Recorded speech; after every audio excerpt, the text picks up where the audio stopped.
नमस्कार दोस्तों, मैं प्रज्ञा पांडे अपनी कहानियों के संसार में एक बार आप लोगों का फिर से स्वागत करती हूँ। आज मैं कहानी लेकर आई हूँ श्रवण कुमार की। आप लोग पहले से भी मातृ पितृ भक्त श्रवण कुमार के बारे में जानते होंगे। पौराणिक युग में शांतनु नामक एक सिद्ध साधु थे। इनकी पत्नी भी एक धर्मपरायण नारी थी। कहानी उस समय की है जब शांतनु और उनकी पत्नी बहुत वृद्ध हो चुके थे और उनकी आंखों की रोशनी भी चली गई थी। इन दोनों के एक पुत्र थे जिनका नाम था श्रवण कुमार। श्रवण कुमार बहुत ही सरल स्वभाव के व्यक्ति थे। माता पिता के लिए उनके मन में बहुत ही प्रेम एवं श्रद्धा थी। वो दिन रात अपने माता पिता की सेवा किया करते थे। अपने माता पिता का बच्चों की तरह लालन पालन करते थे। उनके माता पिता भी स्वयं को गौरवशाली महसूस करते थे और अपने पुत्र को दिन रात हजारों दुआएं देते थे। कई बार दोनों एक दूसरे से कहते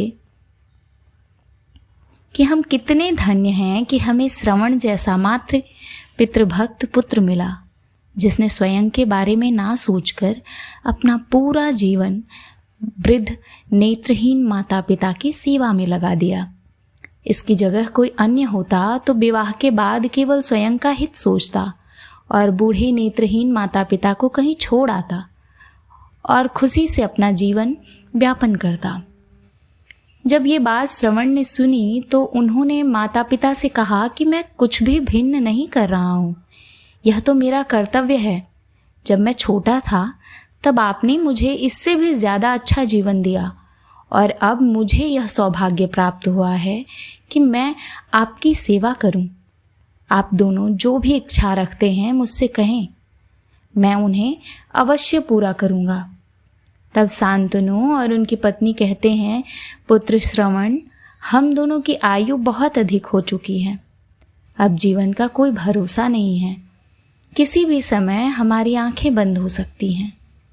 ऐसे में हमारी एकमात्र इच्छा है, हम तीर्थ यात्रा करना चाहते हैं। क्या तुम हमारी यह इच्छा पूरी कर सकते हो? श्रवण कुमार अपने माता पिता के चरणों को पकड़कर अत्यंत प्रसन्नता से कहते हैं, हाँ पिताश्री, यह तो मेरे लिए परम सौभाग्य की बात होगी। मैं आप दोनों की इच्छा पूरी करूं। श्रवण अपने माता पिता को तीर्थ करवाने हेतु एक कांवड़ तैयार करते हैं, जिसमें एक तरफ शांतनु एवं दूसरी तरफ उनकी पत्नी बैठती हैं और कांवड़ के डंडे को अपने कंधे पर लाद कर श्रवण कुमार यात्रा शुरू करते हैं। उनके हृदय में माता पिता के प्रति इतना स्नेह है कि उन्हें उस कांवड़ का लेस मात्र भी भार नहीं लगता। अपने पुत्र के इस कार्य से माता पिता का मन प्रसन्नता से भर उठता है और वे पूरे रास्ते अपने पुत्र को दुआएं देते चलते हैं। तीर्थ करते समय जब वे तीनों अयोध्या नगरी पहुंचते हैं तब माता पिता श्रवण से कहते हैं कि उन्हें प्यास लगी है। श्रवण कांवर को जंगल में रखकर हाथ में पत्तों का पात्र बनाकर सरयू नदी से जल लेने जाते हैं। उसी समय उस वन में अयोध्या के राजा दशरथ आखेट पर निकले थे और उस घने वन में वह हिरण को शिकार बनाने के लिए उसका पीछा कर रहे थे। तभी उन्हें घने जंगल में झाड़ियों के पार सरयू नदी से पानी में हलचल की आवाज आती है।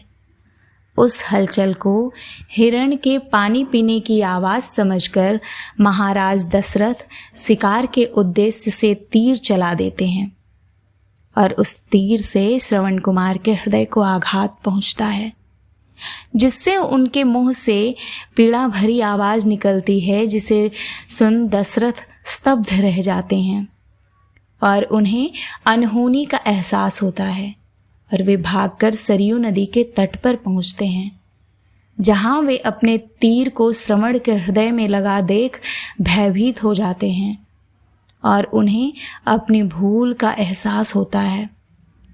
दशरथ श्रवण कुमार के समीप जाकर उनसे क्षमा मांगते हैं तब अंतिम सांस लेते श्रवण कुमार महाराज दशरथ को अपने वृद्ध नेत्रहीन माता पिता के बारे में बताते हैं और कहते हैं कि वे प्यासे हैं, उन्हें जाकर पानी पिला दो और उसके बाद उन्हें मेरे बारे में कहना।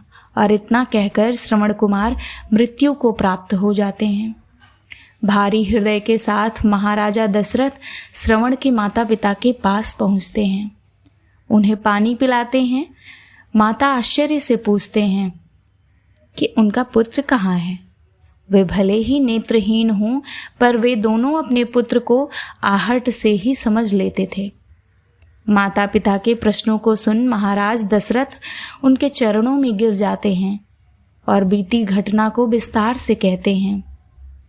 पुत्र के मृत्यु की खबर सुनकर माता पिता रोने लगते हैं और दशरथ से उन्हें अपने पुत्र के पास ले जाने को कहते हैं। महाराजा दशरथ कांवड़ उठाकर दोनों माता पिता को श्रवण के शरीर के पास ले जाते हैं। माता पिता बहुत जोर जोर से विलाप करने लगते हैं। उनके विलाप को देखकर महाराज दशरथ को अत्यंत ग्लानि का आभास होता है और वे अपनी करनी की क्षमा याचना करते हैं। लेकिन दुखी पिता शांतनु महाराज दशरथ को श्राप देते हैं कि जिस तरह मैं शांतनु पुत्र वियोग में मरूंगा, उसी प्रकार तुम भी पुत्र वियोग में मरोगे। इतना कहकर दोनों माता पिता अपने शरीर को त्याग मृत्यु को प्राप्त हो जाते हैं। महाराज दशरथ श्राप मिलने से अत्यंत व्याकुल हो जाते हैं और कई वर्षों बाद जब अपने पुत्र राम का राज्याभिषेक करने वाले होते हैं, तब माता कैकेयी के वचन के कारण राम, सीता और लक्ष्मण को 14 वर्षों का वनवास स्वीकार करना पड़ता है और इस तरह महाराज दशरथ की मृत्यु भी पुत्र वियोग में होती है। अपने अंतिम दिनों में उन्हें शांतनु के कहे शब्द याद आते हैं और वे राम के वियोग में अपना शरीर त्याग देते हैं। इस तरह श्रवण कुमार की यह कहानी संपूर्ण हुई।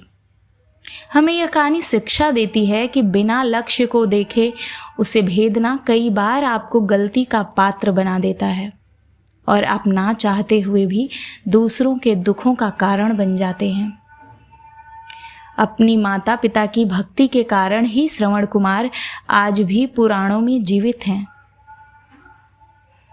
श्रवण कुमार अपनी भक्ति के लिए सदैव जाने जाएंगे और उनकी कहानी सुनाकर माता पिता अपने बच्चों को आज भी संस्कारित करते हैं।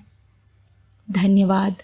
यह कहानी कैसी लगी मेरे शब्दों में आप कमेंट करके ज़रूर बताएं।